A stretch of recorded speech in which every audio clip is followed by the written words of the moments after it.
Está todo así como en ese mar, inmerso y indiferenciado, pero existente en una otra realidad, inconsciente. Cuando decimos que el mito es etiológico, es que busca el origen de las cosas. La etiología busca el origen de algo. Y entonces por esto que la pregunta que está disfrazada detrás del por qué tal mito es un ¿de dónde viene? Para esto hay que adentrarse en un mundo analógico, inconsciente, eh, en donde sujeto y objeto son partes de lo mismo, no podemos separar. Y esta es la distinción máxima entre mito y logos, en donde en el logos en la narración hay una gran separación entre las cosas, esa capacidad analítica de poder separar con la conciencia, con la razón y con el conocimiento. Eso es el logos, es una narración.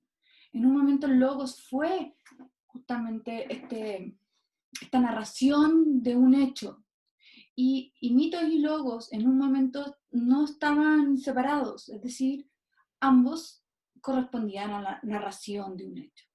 El mito es aquella narración que permite adentrarse y dar una propuesta, por supuesto, mitológica y con todos los componentes propios del mito y propios del inconsciente, sobre todo el inconsciente colectivo, eh, pero aún así puede dar una propuesta, puede pararse sobre lo inconsciente y ofrecer una narración. Por ejemplo, la oferta de la narración de un mito cosmogónico que alude al orígenes de los tiempos, al génesis. Cada cultura va a tener una propuesta de un génesis. Existen tantos génesis como culturas existan. Es decir, es la narración de sus orígenes. Y en realidad no es la narración de sus orígenes, sino que del origen del universo.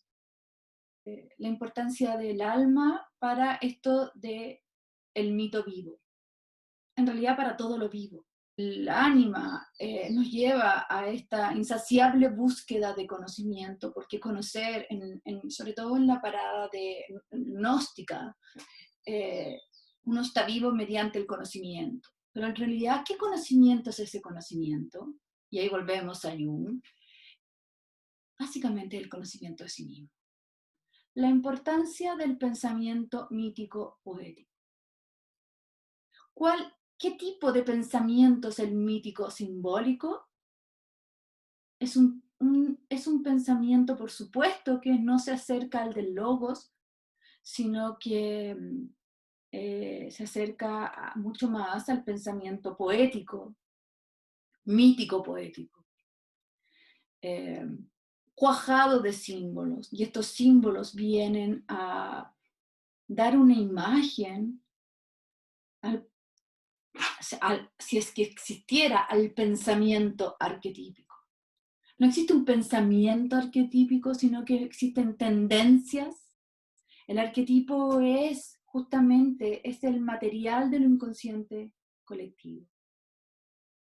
Y hay veces que se dice que son representaciones arcaicas o representaciones primitivas o representaciones simbólicas. El arquetipo no es una representación porque no tiene forma, pero tiene una feroz tendencia a buscar esa representación. Nos anima a buscar una representación, o sea, a buscar una imagen. Y esa imagen es de corte mítico-poético. Entonces, el pensamiento simbólico es un pensamiento mítico-poético. Es decir, tiene una línea un hilo. ¿Hay algún hilo conductor? Sí, lo hay. ¿Quién lo guía? El arquetipo. ¿Cuál es su imagen? ¿Cuál es su representación? La imagen. ¿Qué pretende la imagen? Dar representación a aquello que tiene una fuerte carga emocional, que tiene un feroz impulso a que se manifieste, pero que no tiene una propuesta evidente. Desde el valor y la utilidad se rige el espíritu de nuestros tiempos. A diferencia del espíritu de la profundidad, que le da cero importancia a lo que el mundo exterior puntúa como valor y utilidad, sino que le atañe el conocimiento de sí mismo. El conocimiento de sí mismo no se da sino siguiendo este camino descendente, por cierto, oscuro, solitario, y muchas veces contrario a todo lo que pide y alaba el espíritu de nuestros tiempos. Y en ese camino muchas veces inusual, porque estás acostumbrado a saber manejarte en el mundo exterior y regido por el espíritu de sus tiempos, aquí el alma hace igual sus exigencias, pero son absolutamente contrarias. Un poco tiene que ver con dejar y deconstruir, o sea, desarmar mucho de lo andado para realmente conocer. Y en realidad para realmente conocerte a ti mismo, para realmente toparte con ti mismo. El primer paso, por supuesto, es el encuentro con tu sombra. Este arquetipo del ánima es el que realmente va a estar velando porque las imágenes representen aquello que los arquetipos quieren de alguna forma despertar en nosotros. Pero el arquetipo no puede sino a través de un vehículo, y el vehículo es el símbolo, es el lenguaje simbólico. Y quien anima esto es el ánima. Jung le dice a su alma: tengo que aprender a amarte. ¿He de abandonar también la autocrítica? Me atemorizo. Entonces mi alma me habló y me dijo: este miedo atestigo en contra de mí. Es cierto, atestigo en contra de ti. Él mata la sagrada confianza entre tú y yo. ¿Qué rigor del destino? Si os acercáis a vuestra alma, lo primero que perderéis será el sentido. O sea, en la medida que vas bajando en este camino descendente, te das cuenta que todo aquello que creías que estaba cargado de sentido, porque estaba inspirado en la utilidad y el valor, ya te vale menos, no te importa. Creéis que os hundís en lo carente de sentido, en lo eternamente desordenado. Tenéis razón, nada os salva de lo desordenado y lo carente de sentido, pues esta es la otra mitad del mundo. Nos está poniendo en valor que una mitad del mundo es todo lo que es la conciencia. Y en algún tiempo el ser humano ha equiparado psiqui igual a conciencia. Pero en realidad la psiqui es mucho más que la conciencia. La psiqui es lo consciente y lo inconsciente. Y dentro de lo inconsciente, lo personal y lo colectivo. Es decir, la mitad de tu mundo interno es lo que desconocemos, y en realidad es, por decir una metáfora, la mitad, porque en realidad infinitamente más grande siempre es lo inconsciente. Entonces, el camino del alma te va a llevar a conocer esa otra parte de ti, desconocida. Y el lenguaje de ese mundo es un lenguaje mítico, poético, que es radicalmente distinto al lenguaje del lobo. Entonces, muchas veces te vas a encontrar con esto que está diciendo recién aquí, con lo desordenado, con lo oscuro, con lo misterioso, con lo carente de sentido.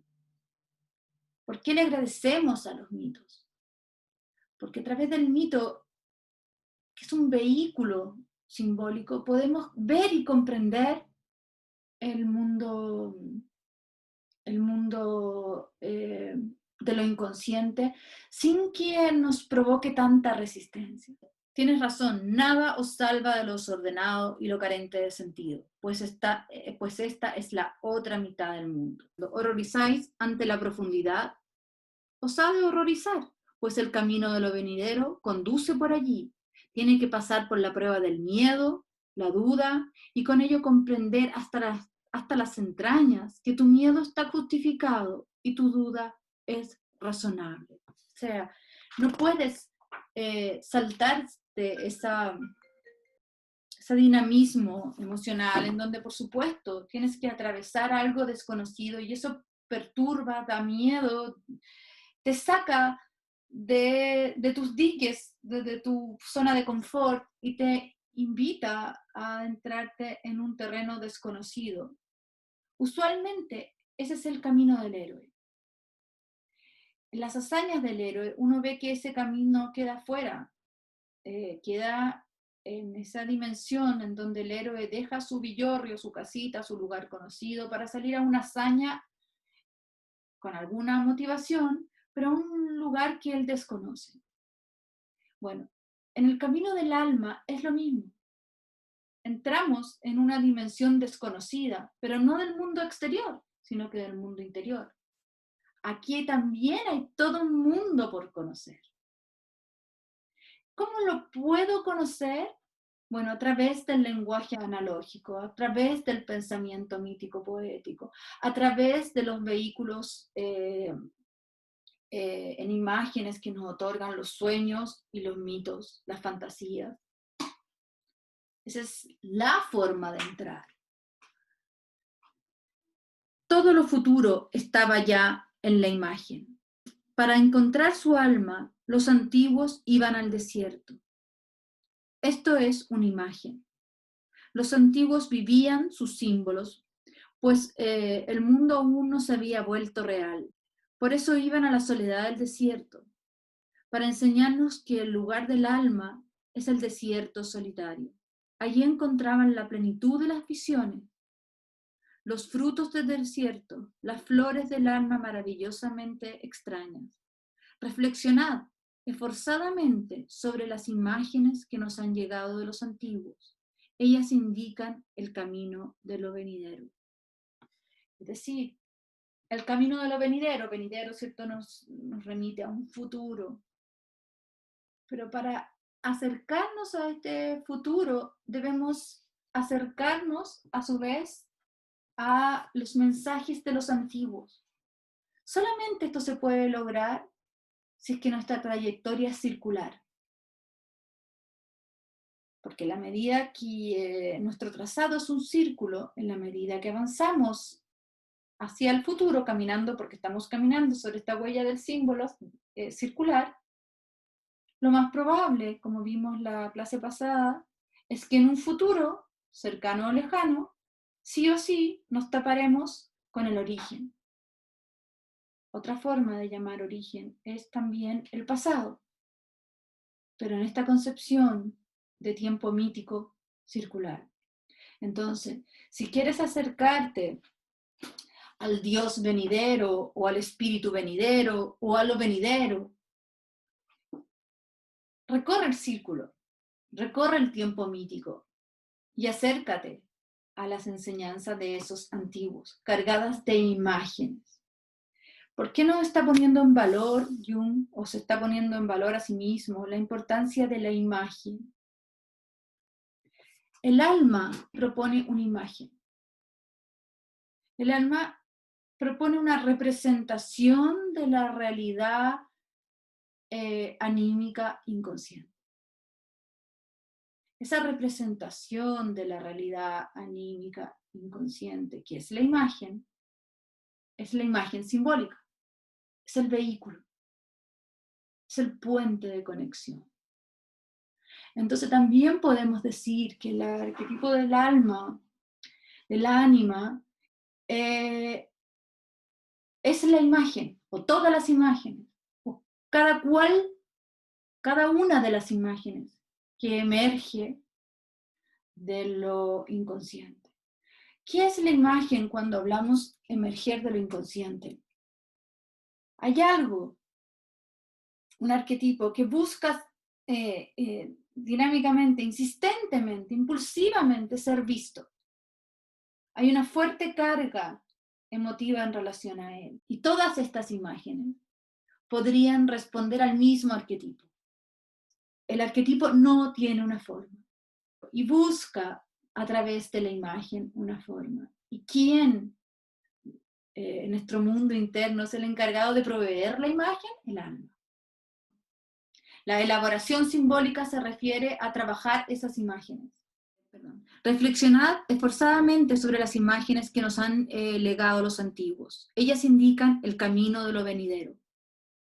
Estas imágenes antiguas de atrás indican el camino de lo venidero allá. Solamente esto se puede explicar porque el patrón es circular. Y entonces los mitos, más que un viaje al pasado, son un viaje a la esencia, a lo profundo, al centro,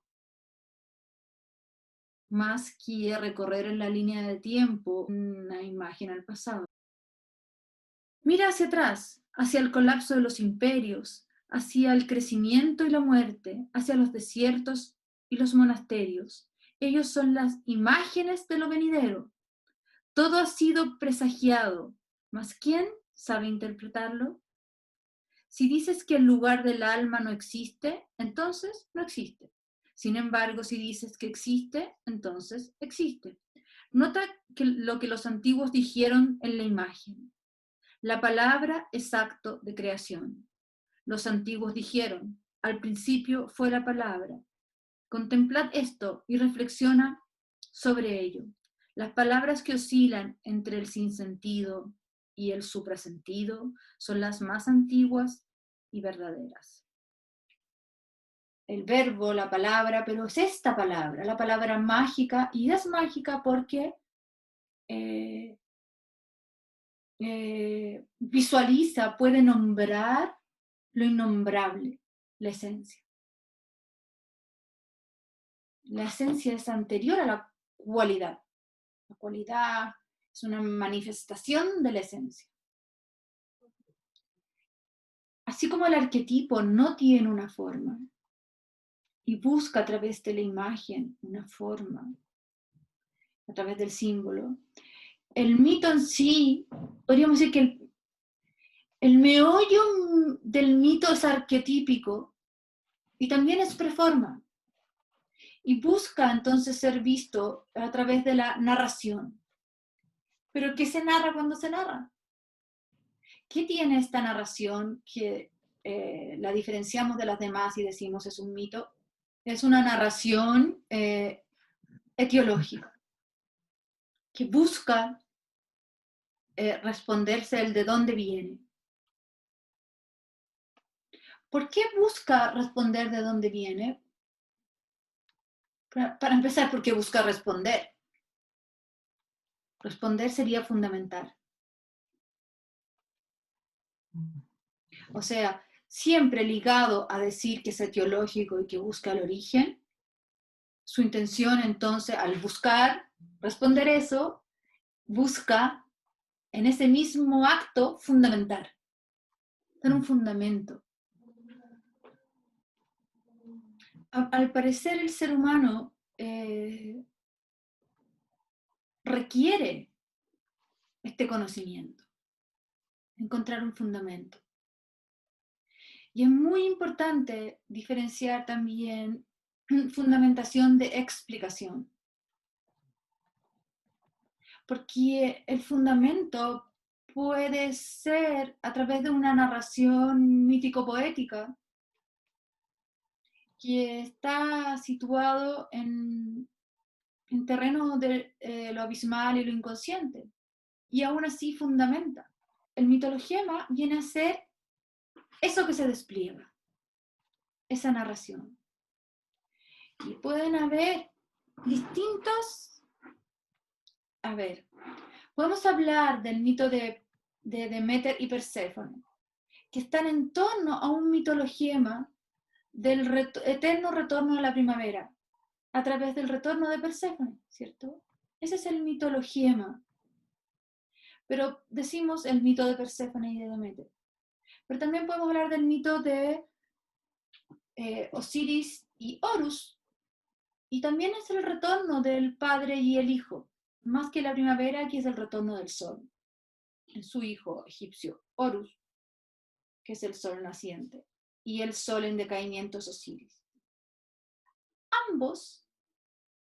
Ambos responden al mitologema del eterno retorno de lo que ha decaído, ya sea la flor, o la hija, o la niña, o la coré, ya sea el sol del mediodía. Pero hay un mitologema del retorno, la narración que habla del retorno anual o diario de algo. Entonces, no es lo mismo mito y mitologema, porque podemos decir el mito de Demeter y Perséfone y el mito de Osiris responden a un mismo mitologema, que es el despliegue de la narración. ¿Qué despliega esa narración? Esto es lo más importante de la clase de hoy. Despliega lo que tiene encerrado en sí mismo.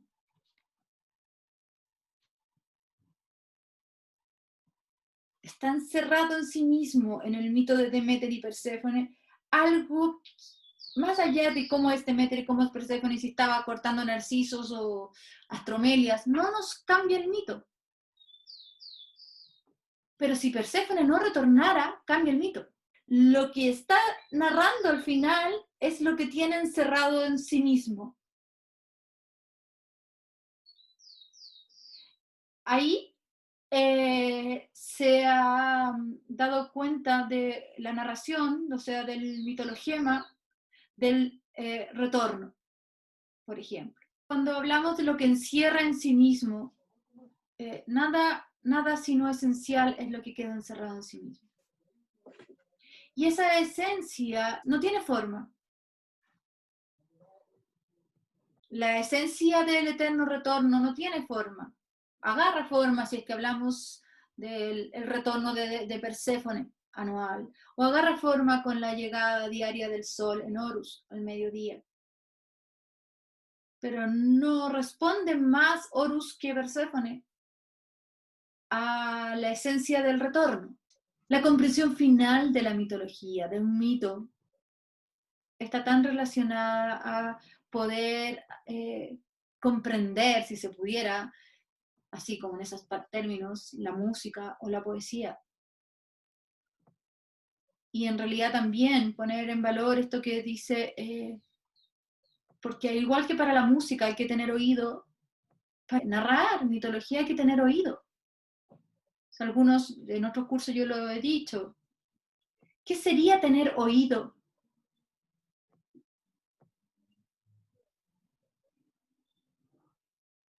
Más que escuchar, en este caso es metafórico, es algo, es tener oído con los ojos, es calar con la mirada. No basta escuchar un mito, hay que tener oído, y tener oído significa poder en el fondo visualizar la imagen siempre proveniente del alma. En el fondo es tener oído para los arquetipos, tener oído para encontrar el mitologema que está a la base, captar el numen que viene, que trae consigo. Si no estamos topando lo luminoso, no estamos entrando en el terreno del mito, ni en el terreno de la música, ni en el terreno de la poesía. Puede haber épocas en que solo se es capaz de expresar con música aquello que se ha pensado de más sublime. Pero en este caso, lo sublime es algo que únicamente podrá expresarse con música. Algo parecido sucede con la mitología. Al igual que la música, también tiene un sentido inteligible, que como toda entidad inteligible, generadora de satisfacciones, procura un gozo. Lo mismo le sucede a todo verdadero mitologema. Este sentido, tan difícil de expresar en el lenguaje de la ciencia, por la misma razón, solo puede expresarse plenamente de un modo mitológico. Esto es muy bello porque está aquí poniéndonos en valor que la importancia de que, bueno, está tan relacionado con lo que dice Jung de los arquetipos. Los arquetipos son tan insistentes, tan imperiosos en su necesidad de ser vistos, que la satisfacción que puede provocar a ver una imagen es la satisfacción de haber dado con la imagen que los leyó, la satisfacción que tiene por último el arquetipo de haber sido visto. Y lo compara con la música porque quizás el ejemplo nos lleva a que sí, pero cuando se escucha algo que realmente te transporta, ¿te transporta a dónde? A esto sublime, a esto luminoso, te saca de lo profano, te transporta a lo sagrado. Ese mismo efecto debiera producir en ti la lectura de la mitología cuando ha dado con su imagen, o cuando el arquetipo ha dado con la imagen. No debe ser menos que eso. Y ahí recién estás hablando de adentrarte en el mito. De este aspecto de la mitología, plástico, musical y lleno de sentido, emerge la conducta adecuada para considerarla. Debe permitirse que los mitologemas hablen por sí mismos y simplemente prestarles atención. Eso es Todo maravilloso. El mitologema habla por sí mismo y el logos lo dirían tantas palabras más. Pero por sí mismo habla que el retorno de Perséfone es el retorno de la primavera, es el retorno de la hija a la madre, es el retorno de la felicidad a lo que se había apenado, es el retorno de lo erguido frente a lo que se había decaído, es el retorno de la Zoe y la vida. Y eso mismo pasa con el sol cuando llega todos los días, el retorno de la luz, el triunfo de lo luminoso sobre lo sombrío, el retorno del ser ante el existencialismo del no ser. Y pasa igual con lo uno y con lo otro. Y eso lo explica más el mito que el logos.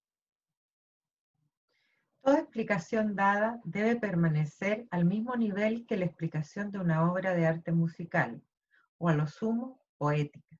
Es evidente que para ello se precisa un oído especial, tan especial como el de aquellos que pretenden ocuparse de música o de poesía.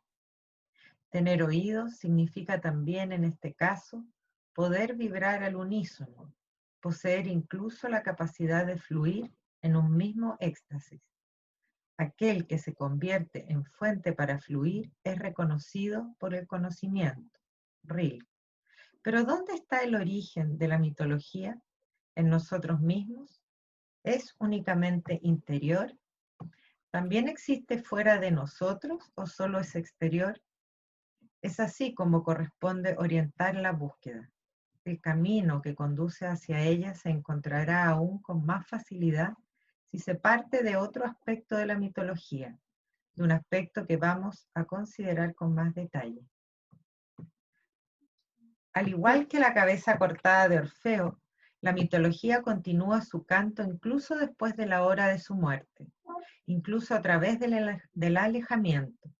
En el transcurso de su vida, en el pueblo en el que se encontraba su casa, no solo se cantaba en su compañía al sonido de cierta música, sino que era vivida.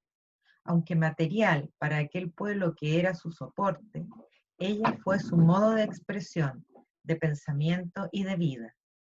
Se ha hablado con razón de la vida hecha de citas, del hombre de las edades mitológicas, y eso ha sido cabalmente concretado con imágenes que nada podría sustituir mejor. Del Aquí nos hombre, está llevando, perdona Carmen, Kerenji, a decir que eso es justamente lo de, quizás la palabra que debiera haber puesto es imperecedero, que tiene la mitología y la música. Sigue su canto después de la muerte, porque esa muerte es una muerte del bios, pero no se ha cortado la zoe, que es la fuerza de la vida en sí y que incluye vida y muerte. Eh, el, la mitología, desde que fue ninguneada, por decirlo, con el pensamiento racional, ¿por qué no ha muerto? Porque nada podría explicar mejor el origen de los tiempos que un mito cosmogónico. O Hércules matando a la hidra de 7 cabezas o de 12 cabezas. Mientras más corta una, más sale. Todos vivimos esa mitología en nuestras vidas. hasta que aprendemos que no es por la parcialidad que vamos a dar con el centro. El mitologema es más parlante que cualquier explicación. Por lo demás, ¿cómo va a morir algo que desde ahí vienen es como un modelo ejemplar desde cuales vienen las vestiduras posteriores? Las vestiduras van a morir. Pero no ese meollo vivo del mito. En una palabra, en dos, en tres, muchas veces dicen lo que no podrías en un libro.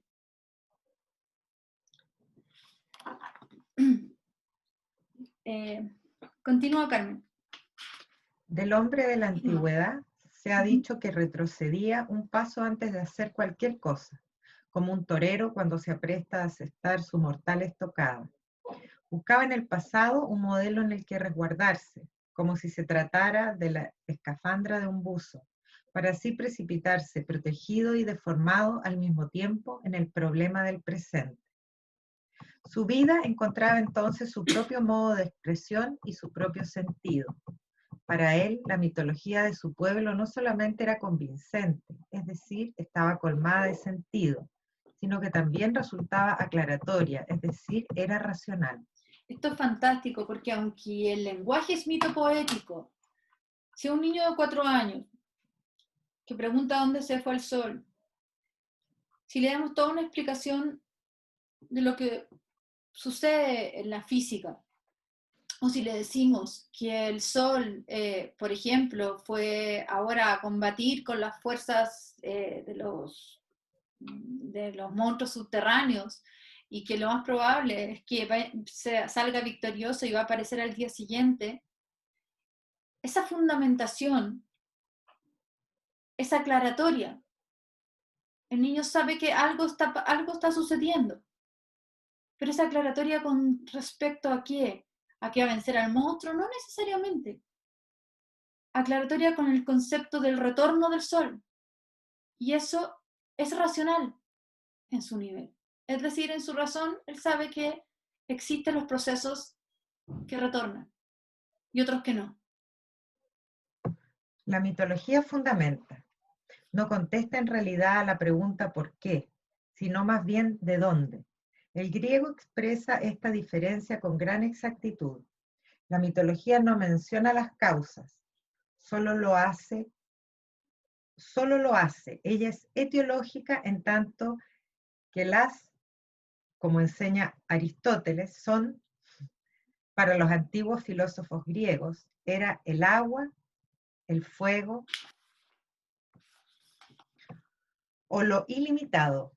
No son meras causas, por consiguiente, sino más bien materias primas o estados originarios que nunca envejecen y jamás serán superados, porque todo emana siempre de ellos mismos. Eso es fantástico. Como es una materia prima, no envejece. ¿Cuál es su analogía? ¿Cuándo ha envejecido el fuego? ¿Envejece el agua? ¿Envejece la tierra? ¿O envejece el aire? Se puede apagar el fuego, pero no envejece el fuego. Una vez que hay un fuego, es el mismo fuego. Entre el fuego del origen y ese fuego no hay ni una diferencia. Se puede puntualmente apagar tu fuego puntual, cultural en algún lugar, pero no la materia prima. De esa materia prima sale todo lo demás. Así funciona el mito. Esa es la razón por qué el mito no envejece. O sea, porque es perenne, imperecedero.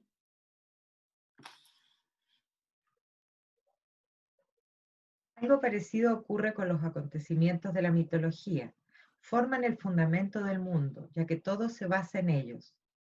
Son las Aksai a las cuales de forma particular cada uno de ellos también recurre para sí mismo y de las que inmediatamente se nutre. Mientras aquellas permanecen inmarcesibles, se mantienen inagotables, insuperables. Todo sucede en una era primitiva e intemporal. en un pasado que por su resurrección en perpetuas repeticiones se revela imperecedero. Eso es fantástico, porque es un pasado, pero al ser intemporal, no es un pasado histórico, es un pasado mitológico. Y hay una feroz distancia entre los dos, el pasado histórico y el pasado mitológico. El pasado mitológico solamente podemos decir que es pasado porque justamente esos son es el tiempo ejemplar.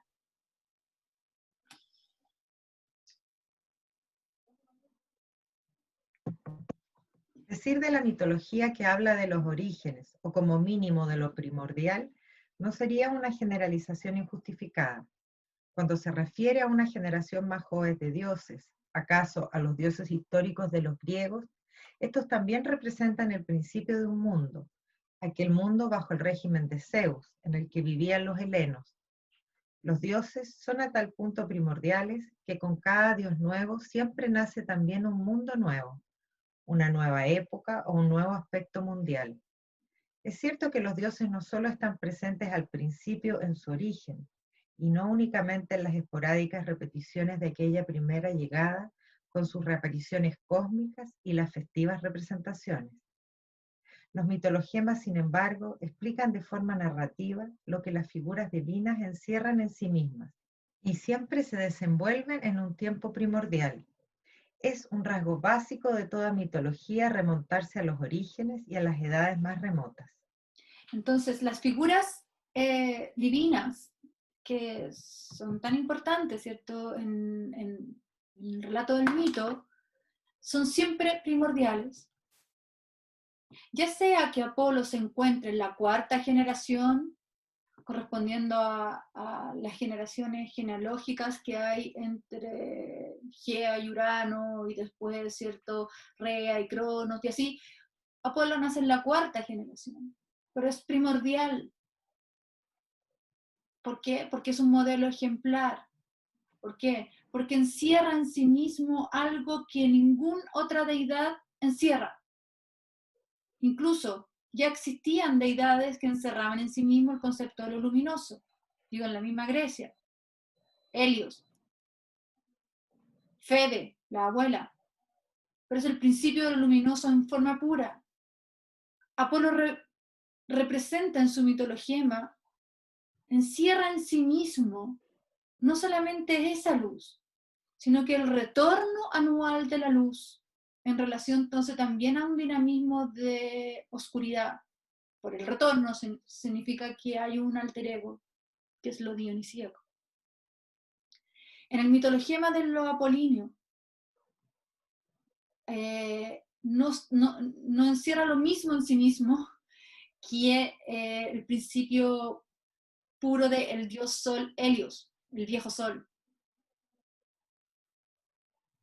Porque Helios tiene, en mitologema está menos imbrincado con el retorno anual del sol, sino que el sol que todo lo ve, ese es Helios. Entonces encierran, ambos hablan del sol, pero son mitologemas distintos.